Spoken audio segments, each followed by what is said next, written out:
If your teenage child has been diagnosed with functional neurological disorder, short for FND, and not only that, even though it is a lot to begin with, your child is also struggling with so many other symptoms or conditions like POTS, EDS, autism, ADHD, frequent illness, recurring viral infections, a lot of pain, sleep is terrible, the mood is like just all over, behavior seems very extreme, and all of that stuff. So you might be wondering, what part is FND and why these things are related, or what is even going on with my child's brain and body? So in today's video, I'm going to talk to you about this system and the model that explains why these random things might be happening with a reason. So let's dive in. Hi, my name is Dr. Lee. I'm a pediatric health psychologist and the founder of Teen FND Academy, which is an online coaching program to help teens with FND and their parents get their life back because they get better from FND. And most of the teens that I have worked with, I will say, had something besides FND. Mostly some sort of chronic pain, whether it's a headache, migraine, CRPS, fibromyalgia, or unexplained bone pain and whatnot. Pain sort of like moves around, aka CRPS, fibromyalgia type of deal, stomach pain, and dizziness, dysautonomia, POTS, hypermobility issues, and EDS, autism, ADHD, anxiety, sleep problem, OCD, all kinds of stuff, right? And so this sounds like a pretty big deal, but one of my colleagues, I will give a credit to Dr. Kozlavska from Australia, created this model called the stress system model. So I'm going to use my iPad to illustrate what that is, because I want to make sure that you all understand how this relates to your child, and therefore you have a better understanding and better empathy and perhaps better solution for your child. Okay, so let's dive in. So basically, this stress system model has 4 different categories, and then I will explain what they are and basically kind of go from there. So for the first category of the stress system model, start with sleep. Now, sleep is, I can talk all day about sleep, but basically, sleep is all about quality and quantity both combined. And when it comes to teens having a relatively good sleep, sleep is a time to sort of reset the brain and the body and get ready for the day, right? Because the day starts from the night before, and therefore it's really important to focus on the sleep, particularly good quality sleep. However, if the sleep is not that great or atrocious, then what happens is that your child is not necessarily having a good opportunity to reset the brain and the body. And what happens is then something changes inside the body. Now, I'm super simplifying just so that you guys understand as well, because I am all about simple and then easy. Basically, your child body and the brain do not have an opportunity to kind of clean up the gunk, out of the brain and the body. Therefore, when they wake up in the morning, they feel like a zombie,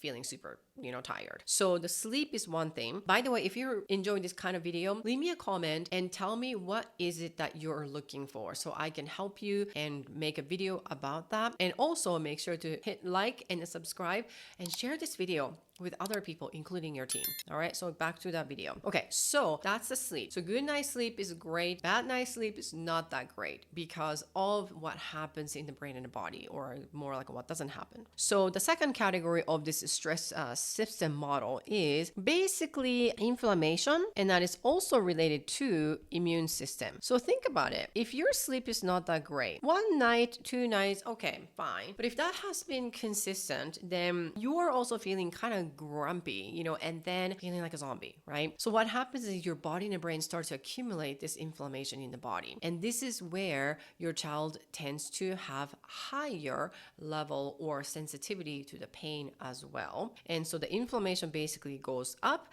while the immune system goes down. So this is where your child might be getting sick a lot or easily, right? Oh my gosh, my child gets sick from anything and everything. Well, guess what? That is also related. So that's the second category. The third category is, I would say, stress hormone, basically cortisol. So what happened is that your child's brain balance gets sort of out of balance, and it starts pumping a lot of stress-related hormone called cortisol. And what happens is that your child's sleep is not great, right? And then the body accumulates this inflammation, and so is the brain. And then the immune system goes down. So it's almost like your child is feeling like sick, even though they're not having a cold per se, but like, I just don't feel good, right? But somehow your child kind of needs to get going with the day. So the brain goes, all right, we're gonna pump in this emergency, energy, so to speak. So then that's what happens with the stress hormone and cortisol. And when this happens, it also triggers the autonomic nervous system imbalance. So this is where autonomic nervous system imbalance happens. So what that means is adrenal, right? The fight or flight. Like I need that sort of like a squeeze juice out of the lemon as much as possible, kind of sensation. And so I'm just gonna write here fight or flight. Or frozen. And what happens is this is where your child feels like on edge, restless, can't think straight, and brain fog because they're so tired and feeling like a zombie. However, they're tired but wired. I would say tired. And when that happens throughout the day, well, guess what? When the time comes about nighttime, they're tired, so they're not able to fall asleep. Then the cycle goes on and on and on and on and on, and therefore the sleep is directly impacting the body's inflammation level and then reduced immune system, and then really, high stress hormone level in the body. And that also triggers the fight or flight or frozen, this like a ping pong effect. So they're having harder time regulating their nervous system. And that also triggers poor sleep. Oh, by the way, an example of frozen would be your child scrolling down the phone like this, like a zombie. This is also a sign of frozen because they're not doing something with their mind engaging. It's more like mindless, thing. And sometimes kids go into this frozen state because nobody can run with fight or flight, go, go, go, go, go all the time. It needs to crash and burn, right? At some point, because whatever goes up needs to come down. So this is what the stress system model is like. So now how this is related to FND. The thing is that FND is a symptom, right? So it's kind of like a FND is a symptom of the brain imbalance communication network problem is a little bit haywired. And why this happens is related to the sleep, the inflammation, the stress hormone, and then the fight or flight. All of these things are related. Now, it's a little bit hard to argue what started, right? And at least my understanding, at least for now at the time of the recording, is that somehow in that model, something started to go off. Therefore, the end result is the FND symptoms. Now, POTS, ADHD, auditory sensory processing disorder, that kind of thing might have been present prior to that. So I bet you, especially someone with chronic pain and POTS and dysautonomia, their autonomic nervous system and the inflammation and the sleep, not that great to begin with, right? So again, it was just a matter of time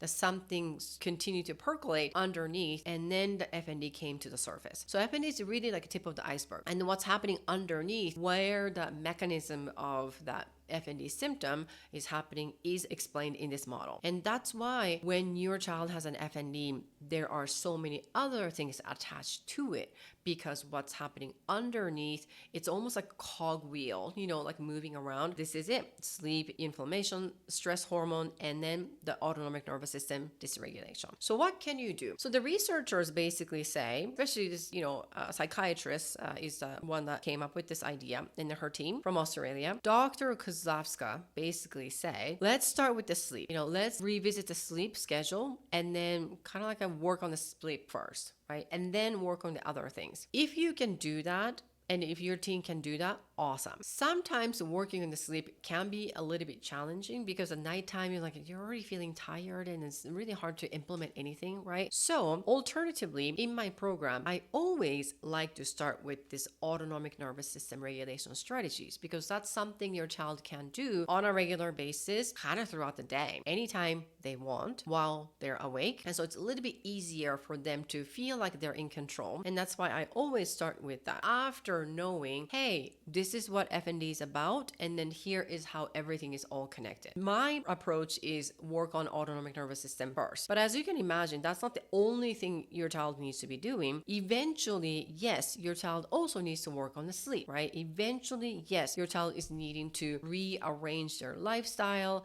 or daily functioning and all of that stuff, so then they can have a better life while working on this inflammation, immune system, and stress hormone, things like that. Now, sometimes supplements or other medication or other medical procedures might be necessary or helpful, but it's not necessarily that is directly impacting the FND.